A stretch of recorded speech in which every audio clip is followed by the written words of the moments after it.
नमस्कार, news and competition cricket channel में आपका स्वागत है। देखते हो उत्तराखंड के 13 जिलों की महत्वपूर्ण खबरें।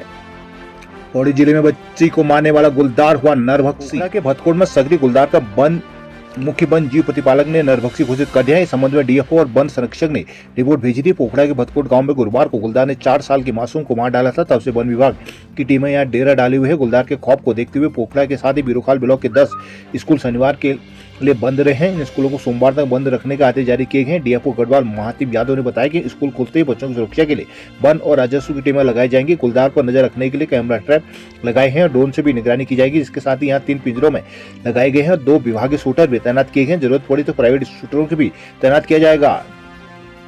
देहरादून उत्तराखंड जनगणना के लिए 32,000 हिस्सों में बटेगा। जनगणना को सफलतापूर्वक संचालित करने के लिए प्रदेश के 32,000 हिस्सों में बांटा जाएगा। इसके तहत राज्य में प्रत्येक 800 की आबादी या 200 घरों का एक ब्लॉक बनाया जाएगा। जनगणना के लिए कुल 30,000 कर्मचारी को तैनात किया जा रहा है। राज्य में 10 अप्रैल से जनगणना का पहला चरण शुरू हो रहा है। इसके तहत लोग जनगणना विभाग के पोर्टल पर 20 अप्रैल तक स्व जनगणना करा सकते हैं, जिसके बाद 25 अप्रैल से 24 मई तक राज्य भर में भवन गणना का काम किया जाएगा। भवन गणना के लिए जनगणना निदेशालय की ओर से तैयारियां तकरीबन पूरी कर ली गई है। जनगणना निर्देशक इवा आशीष श्रीवास्तव ने बताया कि जनगणना के लिए प्रदेश को 32,000 हिस्सों में बांटा गया है। उन्होंने बताया कि एक राजस्व ग्राम को एक ब्लॉक के रूप में चिन्हित किया गया है, चाहे वो 1-2 लोग भी रहते हो। यदि राजस्व ग्राम की आबादी 800 से अधिक है तो वहां पर 2 ब्लॉक बनाए जाएंगे। उत्तरकाशी में ओलावृष्टि, नकदी फसलों को हुआ नुकसान। उत्तरकाशी जिले में शनिवार को पुरवला व नौगांव क्षेत्र में बारिश और ओलावृष्टि हुई, जिससे क्षेत्र में नकदी फसलों को खासा नुकसान पहुंचा है। काश्तकारों का कहना है कि समय सेब की फ्लोरिंग फूल आने की प्रक्रिया चल रही है, जबकि उखड़ खेतों में मटर की फलियां लग रही है। ऐसे में ओला की मार से फसलों को भारी नुकसान होने की आशंका है। शनिवार को पुरवला क्षेत्र के करड़ा, सल्ला और धरोड़ी सहित विभिन्न क्षेत्रों में दोपहर बाद अचानक तेज बारिश और ओलावृष्टि ने सेब बागानों की मेहनत पर पानी फेर दिया। वहीं मटर की फसल को भी भारी नुकसान पहुंचा। स्थानीय बागवान कपिल रतुड़ी, राम प्रसाद, विनोद रतुड़ी, जसबीर, श्यामलाल, जगदीश आदि ने बताया कि अचानक आई ओलावृष्टि से पेड़ों पर आए नाजुक फूल झड़ गए, जिससे इस सीजन की पैदावार प्रभावित होना लगभग तय है। रुद्रप्रयाग के बेलनी में बनेगा 85 मीटर लंबा नया पुल। रुद्रप्रयाग चारधाम यात्रा में बर्फबारी बनी फिर बाधा। बीते कई दिनों से केदारनाथ धाम में हो रही बर्फबारी से यात्री तैयारियों में खलल पड़ रहा है। शनिवार को नाथू केदारनाथ के लिए घोड़े खच्चर की मदद से सामान जा सका, नए मजदूर को भर हटाने का काम किया गया। केदारनाथ धाम में शनिवार को सुबह से बर्फबारी हुई है। दोपहर में बर्फबारी और तेज हुई, जिससे मंदिर परिसर के पास की संपूर्ण केदारपुरी बर्फ की सभी चादर में लिपट गई। लोक निर्माण डीडीएमए द्वारा बीते दिन युकाडा के निरीक्षण के लिए हेलीपैड की बर्फ साफ कराई थी, किंतु शनिवार को फिर से 1.5 फीट नई बर्फ जमा होगी। मंदिर परिसर में आसपास अच्छी बर्फ गिरी है। केदारपुरी में वर्तमान में 4 फीट बर्फ मौजूद है। बर्फबारी से शासन प्रशासन की मुश्किलें बढ़ गई है। उत्तरकाशी के डीएम प्रशांत ने रसोई गैस की ऑनलाइन बुकिंग की अनिवार्य। पश्चिम एशिया एवं खाड़ी देशों में युद्ध के तनाव के कारण उत्तरकाशी जिले में प्रभावित हो रही रसोई गैस के आपूर्ति और वितरण में हो रही अनियमितताओं को डीएम प्रशांत ने गंभीरता से लिया है। जिलाधिकारी ने घरेलू गैस वितरण में पारदर्शिता लाने के लिए सभी एसडीएम को अपने क्षेत्रों में गैस आपूर्ति सुनिश्चित करने और निगरानी रखने की जिम्मेदारी सौंपी है, जिसके साथ ही गैस उपभोक्ताओं की सहूलियत के ऑनलाइन गैस बुकिंग को अनिवार्य रूप से लागू करने और होम डिलीवरी से ही सुनिश्चित करने के निर्देश गैस एजेंसी को दिए गए हैं। चिन्याली सौड़ में सभासदों का अनिश्चितकालीन धरना हुआ शुरू। नई टिहरी में डिप्लोमाधारी इंजीनियरों की हड़ताल से कामकाज हुआ प्रभावित। हरिद्वार जिलाधिकारी ने पीएनजी कनेक्शन को बढ़ावा देने के दिए निर्देश, गैस आपूर्ति हुई सुचारू। जिला आपूर्ति अधिकारी मुकेश पाल ने बताया कि पाइप्ड नेचुरल गैस पीएनजी के उपयोग को बढ़ावा देने तक गैस आपूर्ति को सुनिश्चित करने, सुचारू बनाए रखने के लिए जिला प्रशासन सक्रिय रूप से कार्य कर रहा है। जिलाधिकारी ने हरिद्वार नेचुरल गैस लिमिटेड को अप्रैल से सभी वाणिज्यिक प्रतिष्ठानों एवं आश्रम अखाड़ों को प्राथमिकता के आधार पर पीएनजी कनेक्शन उपलब्ध कराने के निर्देश दिए हैं। उन्होंने आम जनता से अपील करते हुए कहा कि पीएनजी कनेक्शन प्राप्त करने के लिए पीएनजी के प्रबंधक निर्देशक प्रियांशु बलियान और प्रिंस सागर से संपर्क किया जा सकता है। जिला पूर्ति अधिकारी ने बताया कि जनपद में घरेलू एवं व्यवसायिक गैस का पर्याप्त भंडार उपलब्ध है। वर्तमान में गैस एजेंसियों के पास 20,154 घरेलू व 3,766 व्यावसायिक सिलेंडर स्टॉक में है। हरिद्वार में आंगनबाड़ी कार्यकर्ता अपनी मांगों पर हुई मुखर। रुड़की के बस अड्डे की सालियर शिफ्ट करने के विरोध में उतरे युवा कांग्रेसी। रुड़की शहर के बस अड्डे को सालियर शिफ्ट किए जाने की चर्चाओं के बीच सियासत तेज हो गई है। शनिवार को यूथ कांग्रेस के प्रदेश महासचिव प्रणय प्रताप सिंह के साथ कार्यकर्ताओं ने ज्वाइंट मजिस्ट्रेट को ज्ञापन सौंपकर बस अड्डे का वर्तमान स्थान पर रखने की मांग की है। ज्ञापन में कहा गया है कि रुड़की बस अड्डे से जुड़े अधिकांश व्यापार अंतर राज्य बसों पर निर्भर है। बस अड्डा शहर से बाहर स्थापित होने पर स्थानीय व्यापारियों को भारी आर्थिक नुकसान उठाना पड़ेगा। बस अड्डा दूर होने से यात्रियों को असुविधा होगी, खासकर रात के समय महिला यात्रियों की सुरक्षा को लेकर चिंता जताई गई है। आपदा प्रभावितों ने किया प्रदर्शन। मुंशियानी में आपदा प्रभावित गांव में रहने वाले ग्रामीण विस्थापन न होने से आहत हैं। शनिवार को ग्रामीणों ने विरोध प्रदर्शन करते हुए कहा कि लंबा समय बीतने के बाद भी सरकार उन्हें सुरक्षित स्थान में शिफ्ट नहीं कर सकी है। धापा मालवापाती के प्रभावितों को तो दूसरी किस्त धन तक जारी नहीं हुआ है। तहसील परिसर में जिला पंचायत सदस्य मतकोट प्रतिनिधि विक्रम दानू के नेतृत्व में ग्रामीण एकत्र हुए। इस दौरान उन्होंने नारेबाजी करते हुए प्रदर्शन किया। दानू ने कहा कि 2 साल बीतने के बाद बोना गोल्फा के प्रभावित परिवारों का विस्थापन का इंतजार है। कहा कि कुछ समय बाद मानसून काल शुरू हो जाता है, ऐसे में आपदा प्रभावित क्षेत्रों में रहना सुरक्षित नहीं है। चंपावत में आंगनबाड़ी वर्करों का कार्य बहिष्कार शुरू। पिथौरागढ़ के हिमालयी क्षेत्रों में बर्फबारी, घाटी वाले इलाकों में हुई बारिश। हल्द्वानी कालाढूंगी में किसान की मौत, हाथी के हमले की है आशंका।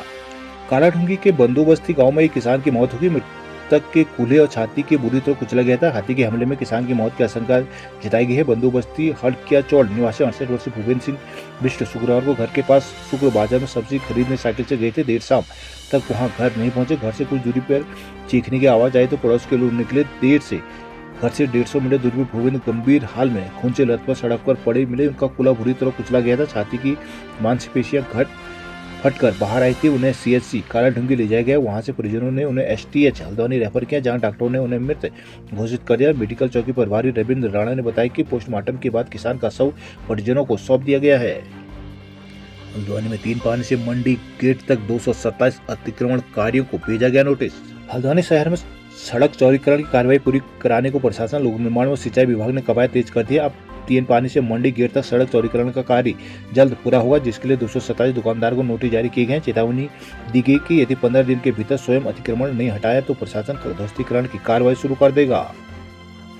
रुद्रपुर गैस एजेंसी पर हंगामा, ठेकेदार हिरासत में।